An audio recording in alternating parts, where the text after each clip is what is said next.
All right, welcome everyone. I'm glad that I'm here to introduce you for the Brown Bag Lecture. It's something that we put on at the Penticton Museum from September to April, every Tuesday from noon to 1 p.m. And today I am presenting about heritage with Karen Collins. And I work at the museum as the museum educator, and Karen is the archivist in the museum archives. So our presentation today has to do with heritage because, as you can see, it is Heritage Week. And if you went to the mall this weekend, you may have seen the display that was on, and lots of people talking about heritage that we have in Penticton. So I was curious what you folks thought heritage was. So shout out from the audience. What do you think heritage is? Anyone? Stamp collecting. Stamp collecting. There's Harv in the back. Heritage is shown on stamps, definitely. Yeah. What else? Anything else out there? I heard. History of culture and normal ways of doing things. History of culture and the way that we do things. Yeah. What else? Yeah. Family history, yes. Heritage is anything that we value. Anything that we value. Oh, that's very broad. I like that. It covers a lot. Yes. Well, I went to the Heritage, actually Karen and I both went to the Heritage BC website because there is a website, and they have this as one of the things that they use to describe heritage. And what I liked about it is we've got buildings, we've got artifacts, traditions, knowledge, okay? We've got things that are found in museums, in historic sites, but also things that we find in the land, in the water, in the air. And it is what we see and what we can no longer see, but still hold in memory. And for me, that's like the key to this presentation, is what do we hold in our memory? Because as we know, once it's gone, it's gone. So what I thought I would do with my presentation is I would focus on some of the things that I encounter in the museum. And I picked out a few artifacts and to illustrate heritage and how they can be things that you find in museums and how they can be artifacts, but also things that we find on the land. And so I started with an artifact, and I started with this painting, and I had it brought upstairs.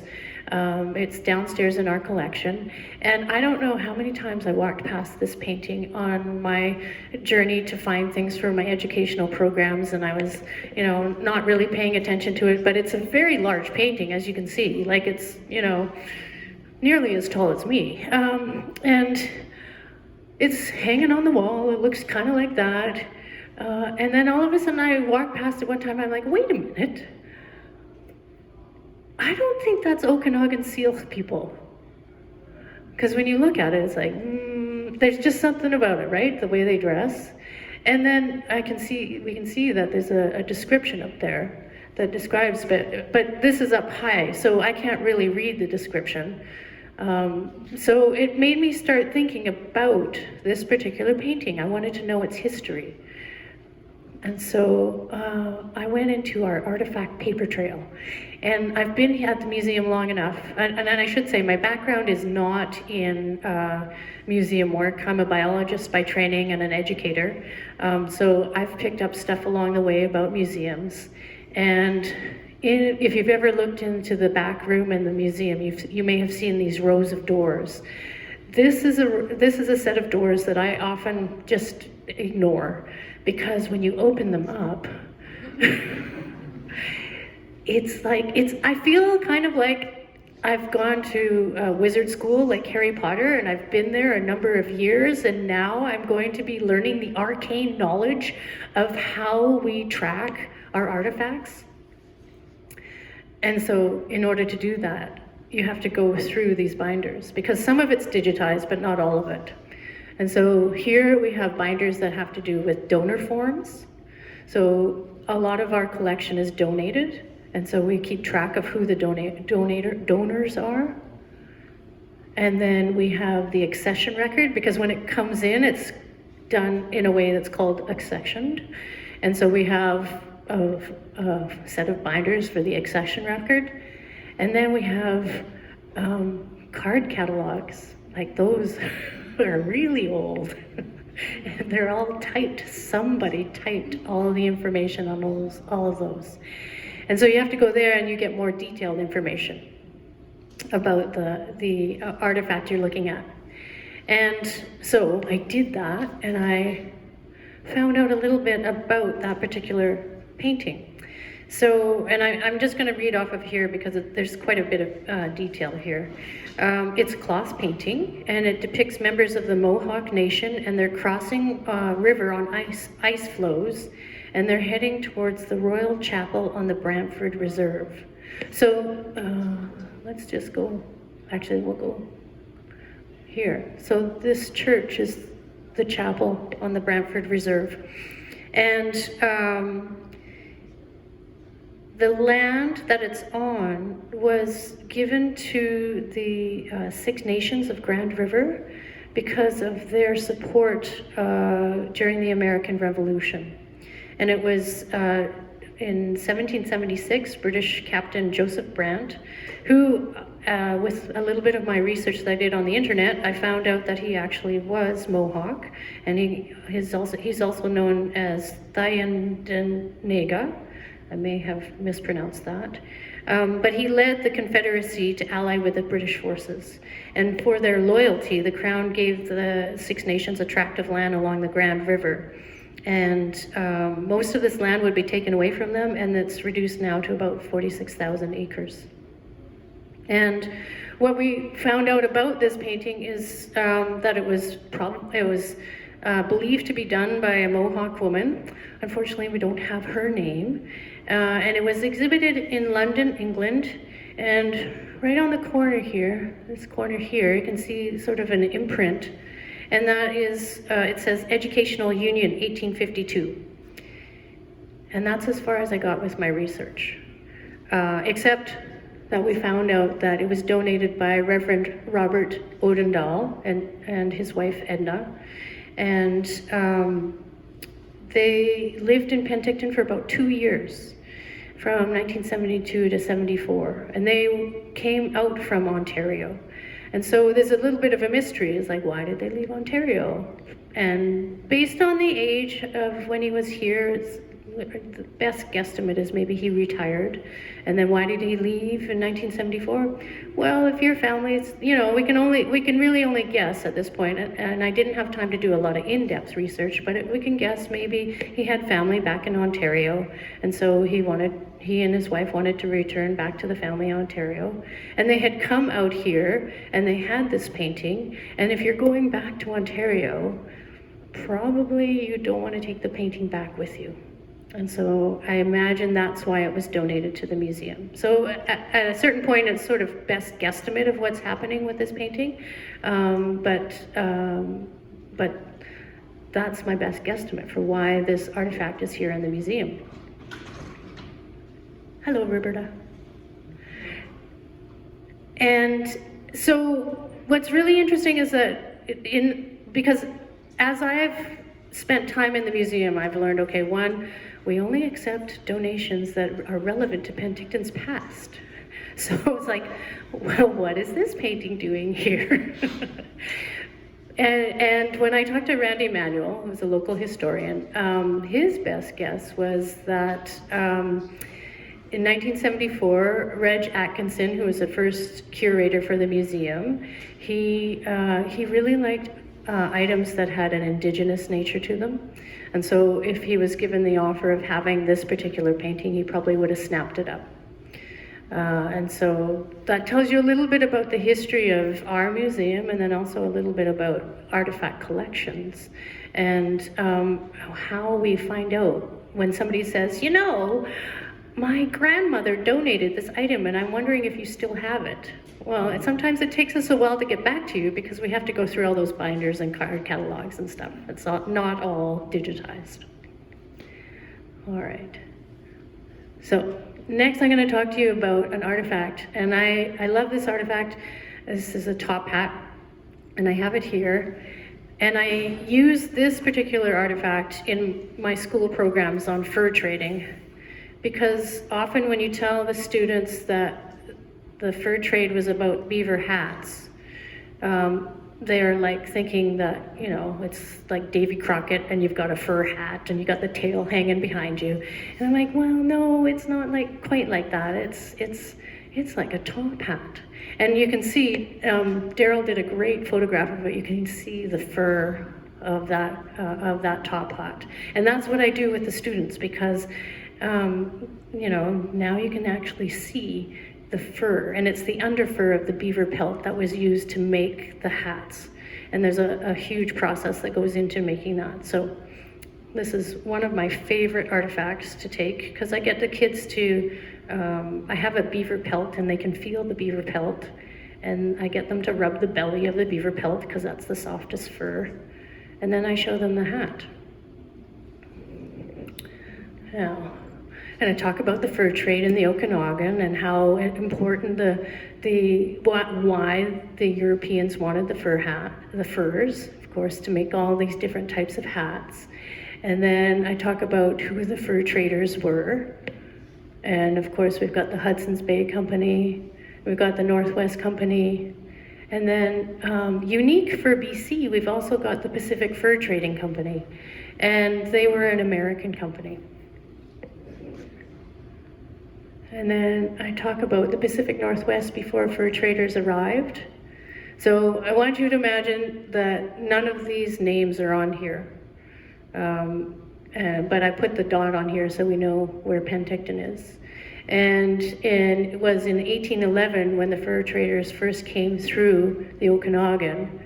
And the reason that they were coming through is because before 1811, all the fur trade, they were trying to go up to Fort St. James, which is around about here. And travel was across North America, across Canada, what we know of today is Canada and northern Canada. And so they were looking for a shorter route.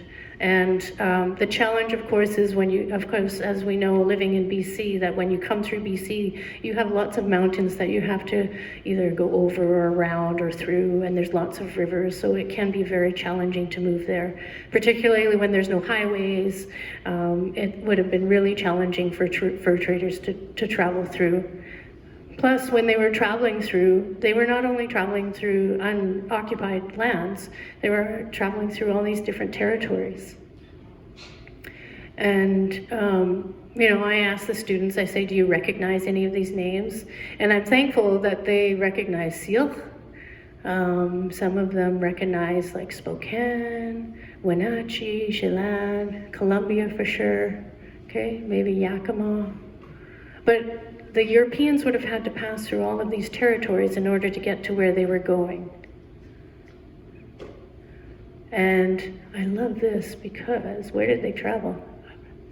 Okay, so they would have started out here at Fort Astoria, and this fort was started by John Jacob Astor. He was the American who was in charge of the Pacific Fur Trading Company, and they would have traveled by boats to Fort Vancouver, Fort Nez Perce, and then at Fort Okanagan they would transfer from the boats to horseback, and then they would travel up to Thompson's Rivers Post, and then to Fort Alexandria.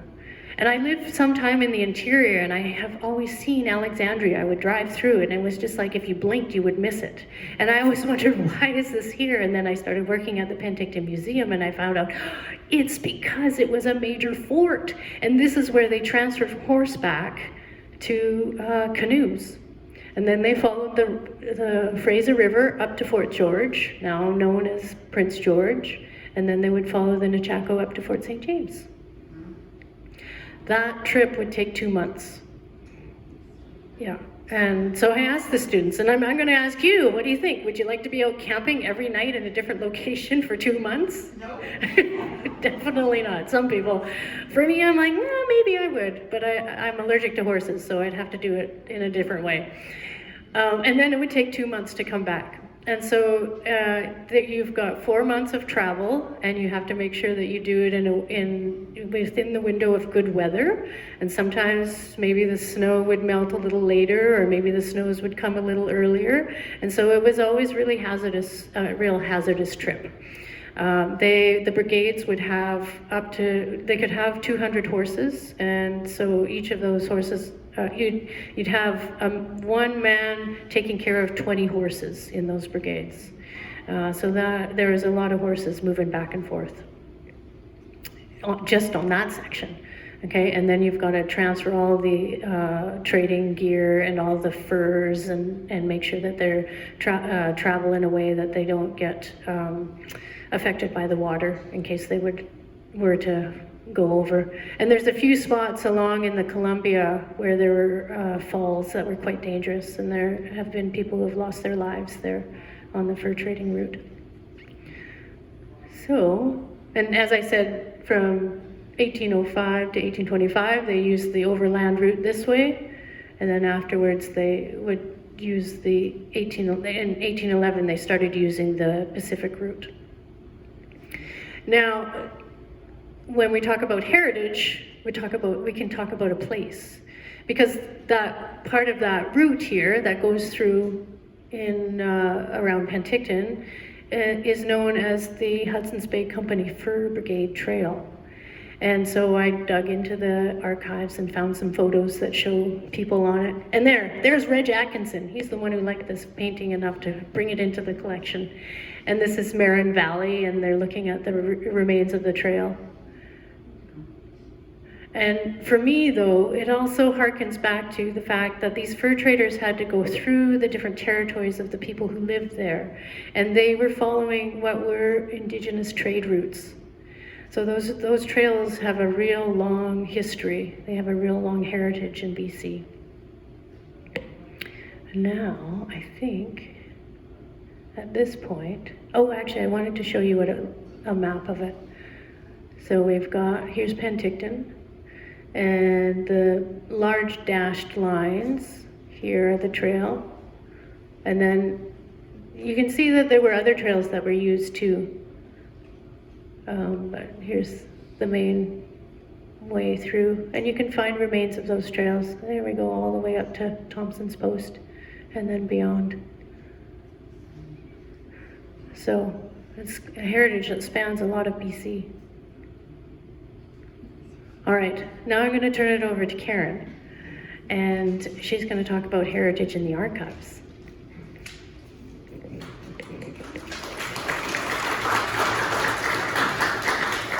One of the most important things that we do in the archives is have photographs that are put into the database. And because Jack happens to be here, I just thought I'd point out that recently Jack Dawson, who is a volunteer, entered the 25,000th photo into our database.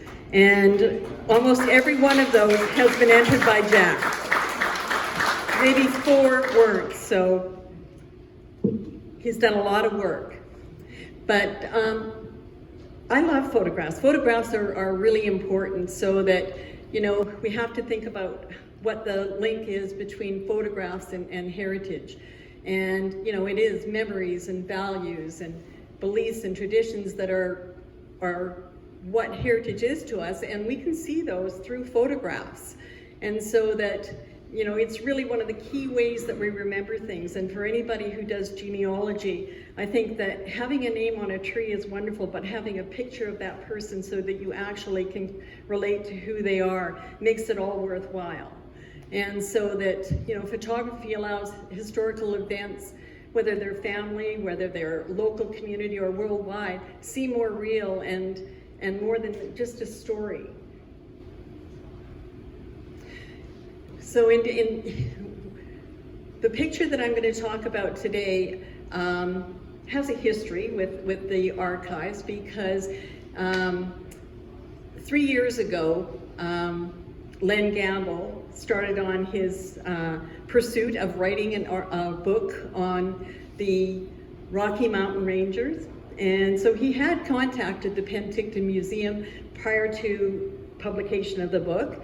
And one of the nice things about his book, which came out in June, is the fact that we have Reg Atkinson as one of the stories that is told in the book. And so I just want to point out some of the things that Len had mentioned about his book.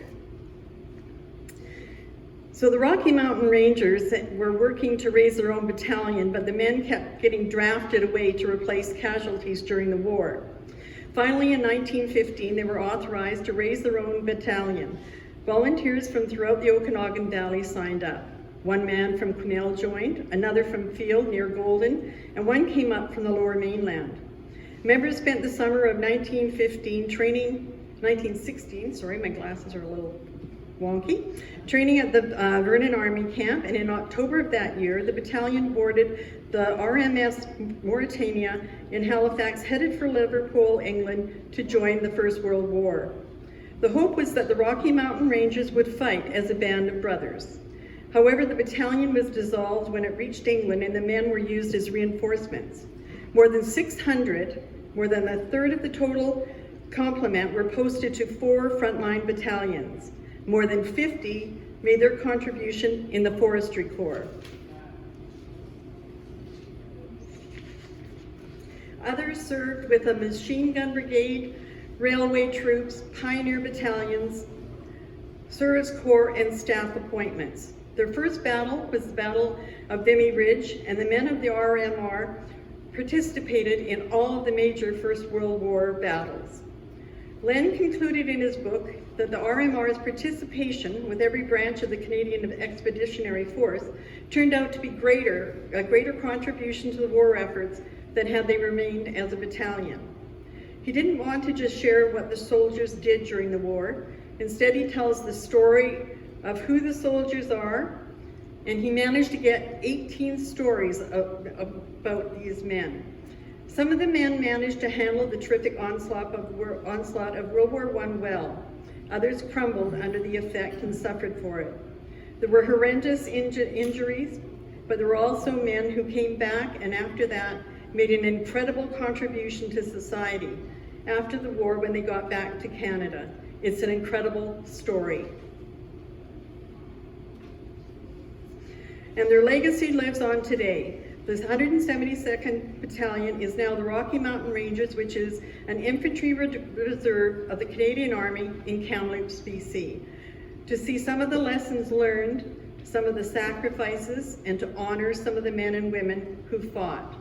Those were the things that Len said drove him to write his book.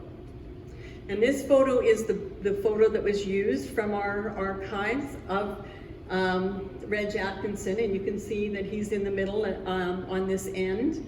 And this was a Canadian Red Cross football team. Interesting to note, one of the things I found out, he was 5'4½".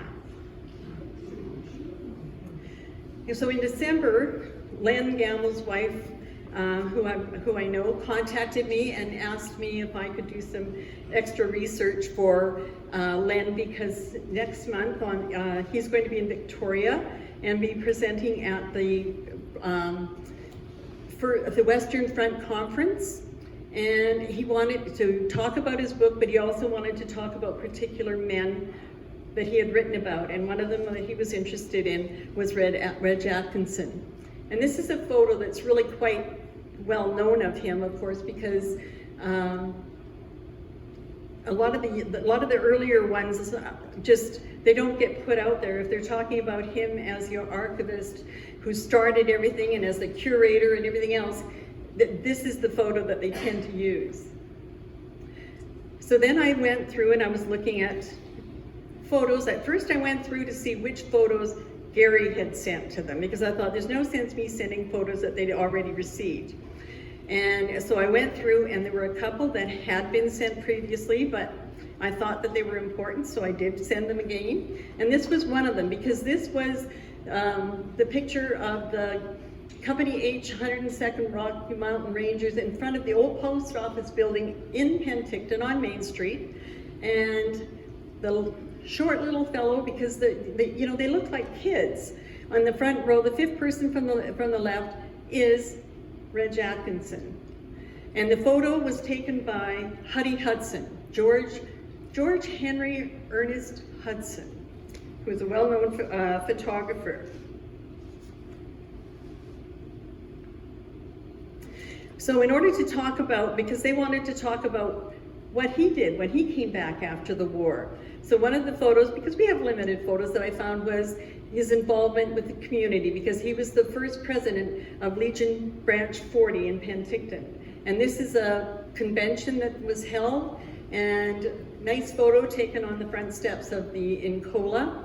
And Reg Atkinson is at the front on the very far right, holding the flag.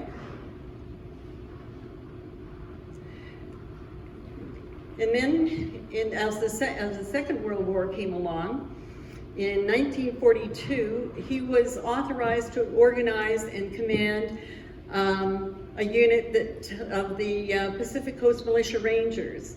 And it was designated as Company 71, and he was given the rank of captain.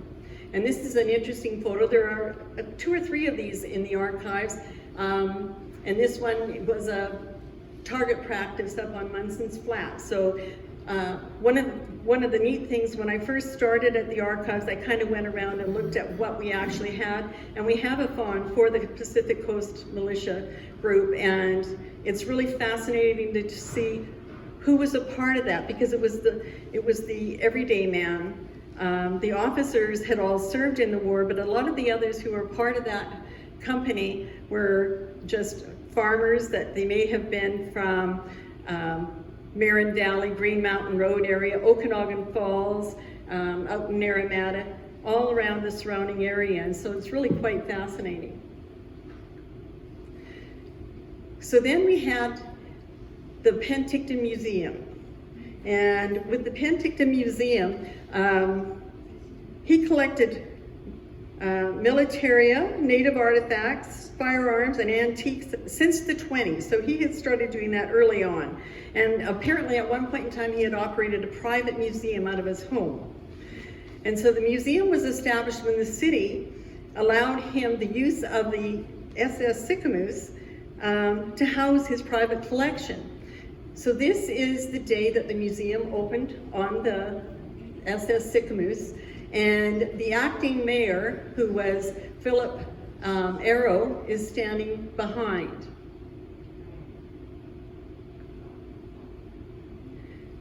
They also Len wanted to be able to have a picture of the current building to compare with that, because the museum in Penticton is named for Reg Atkinson.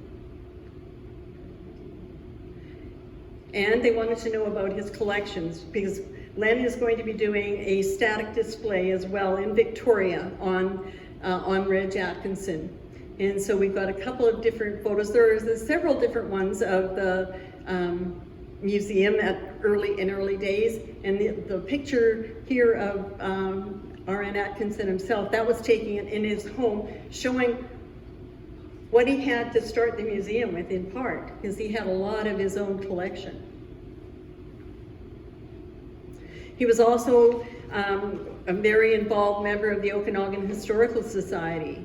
And this is a lovely photo. He's in the back row of a lot of the early historians of Penticton, and I think that they're all very important too, because if it weren't for them, there's a lot of the local history that we wouldn't be aware of now, let alone being able to talk about it.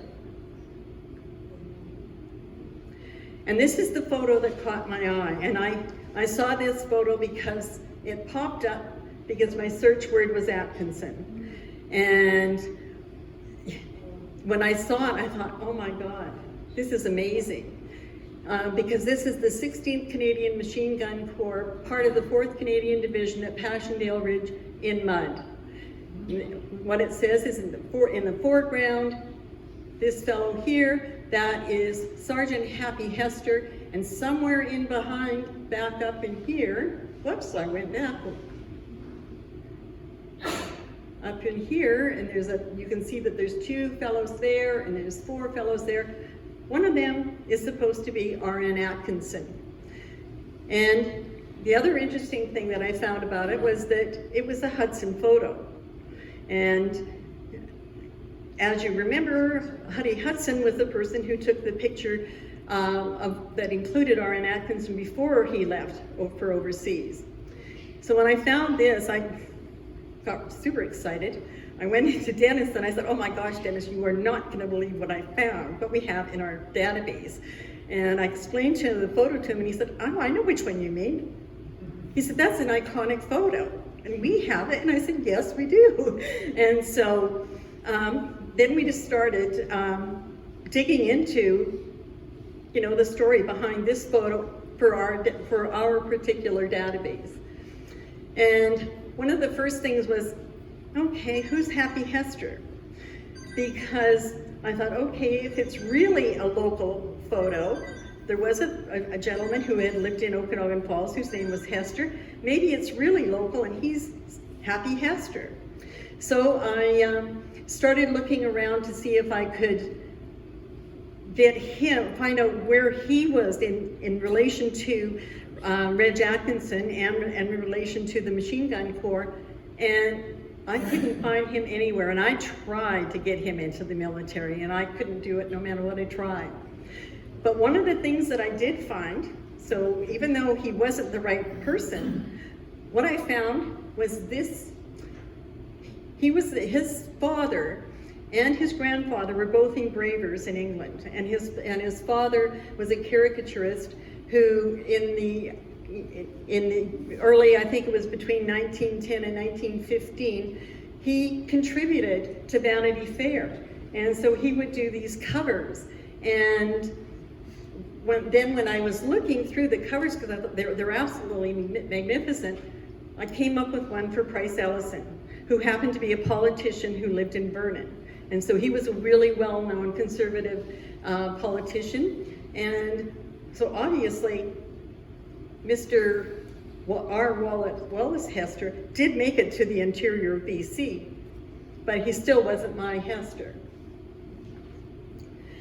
So then I looked and I went through records, I went through Ancestry, I did all kinds of things to try and come up with a Hester who would suit my needs.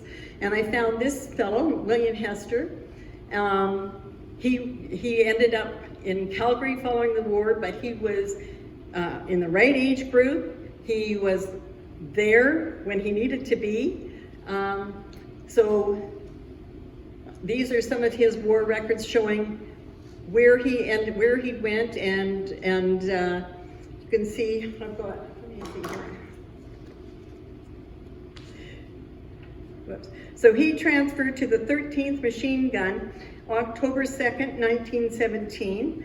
And another interesting thing on his was that, you know, this battle was really, and I don't know the details, Dennis is your man on that one, was one of the worst battles in history. And on December 15th, Hester was given 2 weeks leave, just boom. So obviously they felt he needed it.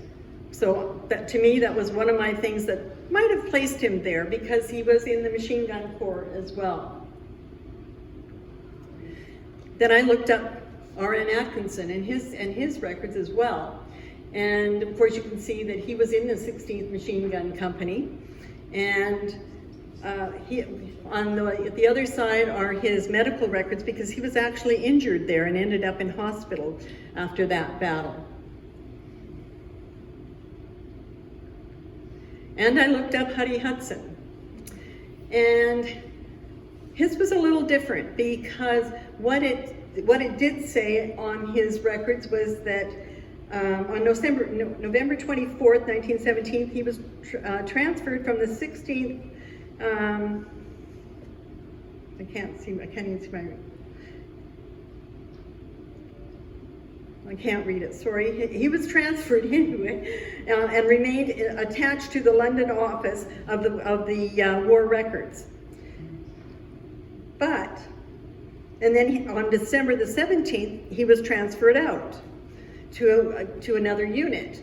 But when I looked at his pay records, one of the things that I found, that even though he was supposed to be in London at this point in time, what he actually had was he had 30 days field pay for November, and he had 17 days field pay for December. So I'm hoping that that placed him there as well. Another thing that I did, for those who are regulars here, they probably remember that Mary Reed from Kelowna did a brown bag talk on Huddy Hudson. And so I contacted Mary, and so because she had done a lot of research on Hudson, she sent me some information, and she said the Battle of Passchendaele took place July 31st to November 10th, 1917. And then per his military service, Hudson spent December of 1918 and March of 1919 as a photographer in France. Wrong time, wrong place. But I'm not convinced. I really want this to be a legitimate photo. And as long as also as one of many photographers working for the Canada War Records Office, the photographs were all anonymous. So that was another thing that had been put out there, so that they were never attributed to any one specific photographer. And so in all likelihood, this isn't his photo. And she told me about different information that I could look for and what have you, so I did some more digging, and totally convinced that the photo is what I want it to be. So then, as we're moving along, I'm kind of obsessed at this point. It was one day on a Wednesday, another of our volunteers, Lorna, was leaving because she's been working on tidying up our people files. And so I was talking about the photo with someone, and she said, "Oh, which photo is that?" And I said, "Well, it's this Huddy Hudson photo that," and I showed her, I said, "This is in Passchendaele." She said, "Hudson, I saw that today." So she went back to the drawer, and in the file for Huddy Hudson was a little note. It was like the size of a business card, and that's what she brought out. And that is little writing on the side there, and it was a note that was written by R.N. Atkinson that said exactly what it does say on the description of the photograph. So then I thought, I haven't really looked at the photograph. So I went and dug out the original photograph and looked on the back. And there again is written the description that we have of what the photograph is and who is in it. But now on this one, there's another signature, and that's P.F. Arrow. And he was the mayor, acting mayor at the time that the museum opened. And when I went in and looked at his collection was donated to the museum in 1958. So just, when the museum was first opening, he contributed photographs. And actually the first 11 photos in our database are P.F. Arrow photos, his collection. They were all photos that were taken by war photographers. There was also, so then I also looked just beyond and just on both sides of 5418, the photo that is driving me. And the photo right behind it actually looks very posed. It's 4 German soldiers with a gun in a hole. But it's very posed. And I thought, that's interesting. We've got a lot. I'm going to have to do some more digging along the way and find out what we actually have for war photos. And you see on the back of this one, it also says 2246. So Frank Arrow, or Philip Arrow, who was the acting mayor in the photo, it's a younger picture of him younger, he actually also was in Company H from Penticton. So, they're all connected. They're all connected. And so then we also, Dennis was my partner in crime, and he approached the Canadian War Museum to see what they could tell us about the photo. And they couldn't even find any information on Huddy Hudson. What they had, said as well, that he definitely wasn't the photographer, because they only had 3 official photographers for the war. And their records are a little sketchy, so they were not placing him where we were in any way. And it sort of got put to the side. We didn't hear back again, and we did try other avenues. And then eventually this came along, and so that photo 2246, which is the number that they have attached to this photo, was apparently, and I say apparently, they say in fact, taken by William Ryder, the third photographer to be hired by the Canadian War Records Office. And the proof that he took it was in this article that was written in this magazine, because he said he took it. So that was the proof that we were wrong and that this photo could not be a Hudson photo. They also sent a picture of a ledger, and they say that Ryder is credited with having about 2,500 photos, and you can see that the O prefix is put in front of each of the numbers. But when I looked at this and I thought, so he took all of these photos, but why have they just marked certain ones that are his, if these were all his? And they didn't mark 2246, which is the photo that we're asking about. So this is William Ryder, and he was an honorary lieutenant. He was working as a journalist living in Westminster before the war, and he was working for the Daily Mirror. And he wasn't involved prior to April 1917, because then that was when he joined the War Records Office, and he ended up replacing Captain Castle, who was William Ivor Castle, who was the second of the official photographers. So the other two photographers, Canadian photographers, were promoted to honorary captain for their service, but he was a little indiscreet and he didn't get a promotion.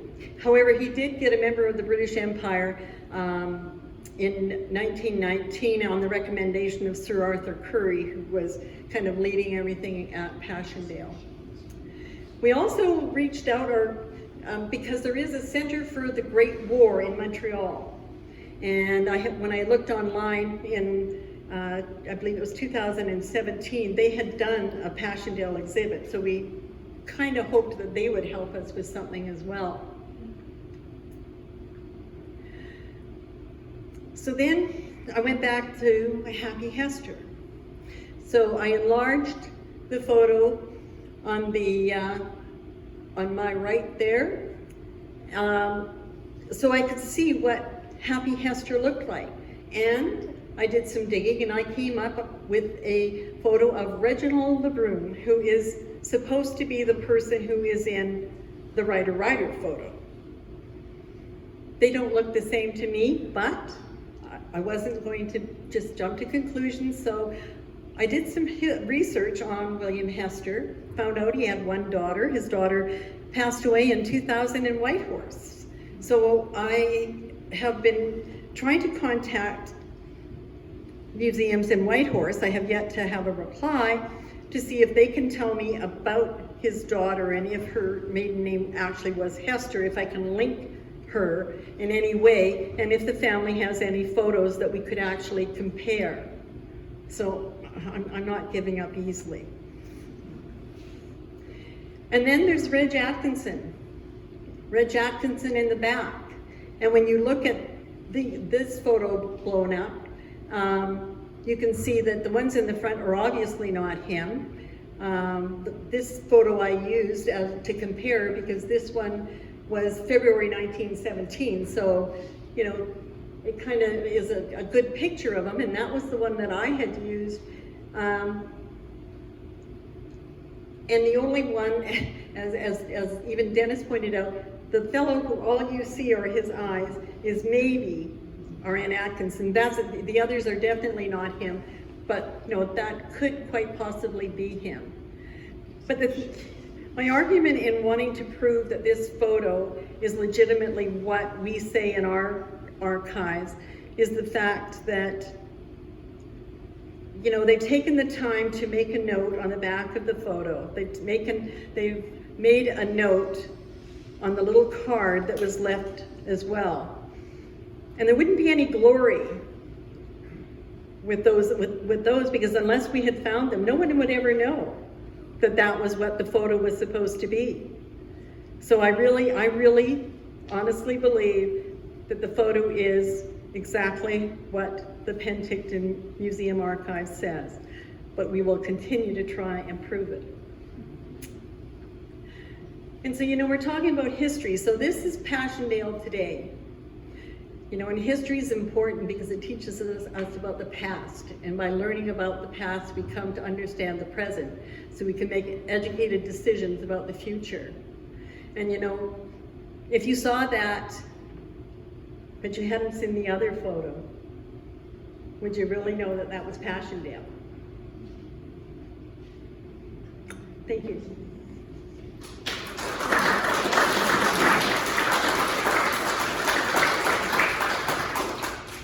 So Karen talked to us about the archives, and how long have you been working on that research for that photo? A month and a half. I'm really into it. Yeah. So the archives, I love this story with the archives because it really shows how much digging a person has to do to get to the bottom of a story. And I think about that when I think about this building, and I'm wondering if anybody recognizes this photo. Okay, I can tell by the chuckles in the crowd. This is, that some of you know, this is Bogner's. What we know of today is Bogner's. But it was also known as the McGregor House. And now the information that I'm sharing with you now is research that Randy Emanuel did about this particular house. And so I'm gonna read some of it because he was kind enough to share it in his letter to the editor. So this house was built in 1915, and it was built by Dr. H.B. McGregor, and he was Penticton's second doctor, who arrived in 1909 to join Dr. White, and they formed a business together, and it later would evolve into the clinic that we know of on Ellis Street, and that's the White Medical Clinic. And Mr. McGregor, he struck out on his own and was successful enough that he was able to build his home on the corner of Argyll and Eckert, and his family lived there until 1954.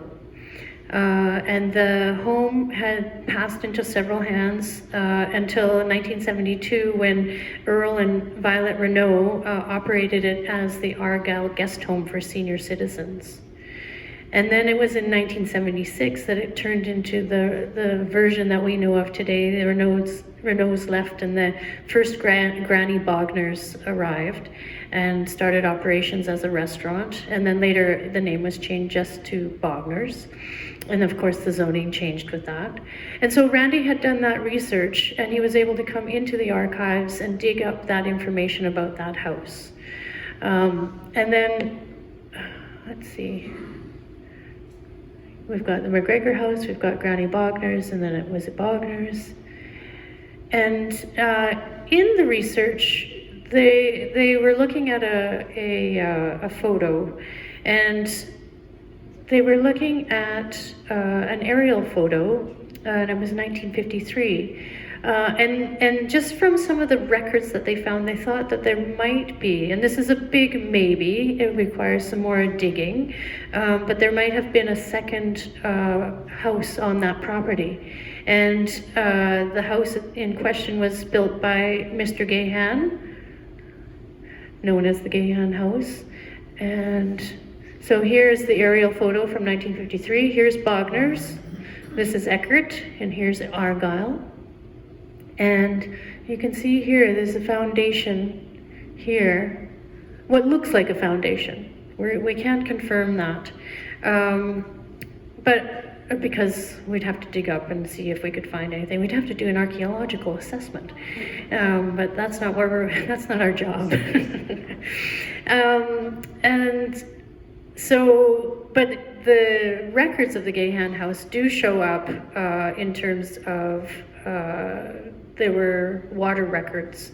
So that's another thing that's held in the archives, is we have fire records when houses were connected to the emergency fire system, when they were connected to the water, when they were connected to the electricity. So those are some of the records that have to be accessed and looked at to see what the history of that particular house. And often people will come into the archives and say, I want to know about the history of my house. It's an older house and I want to know more. And so we can do some digging. Again, these records are not digitized, so it takes time for us to look this information up. And I did manage to find a photo of Mr. Gahan, and he was at the time a lawyer, and he was a real estate agent, which I think is somewhat ironic. Somebody had to say it. So again, I come back to that quote. Heritage is buildings and artifacts and traditions and knowledge.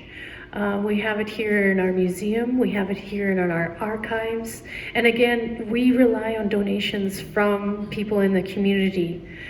Without your donations, we just have what we have, and it's the richness comes from the number of people who donate to the museum and the archives, and how deep we can go into our investigations, whether it's about a photo or about a property.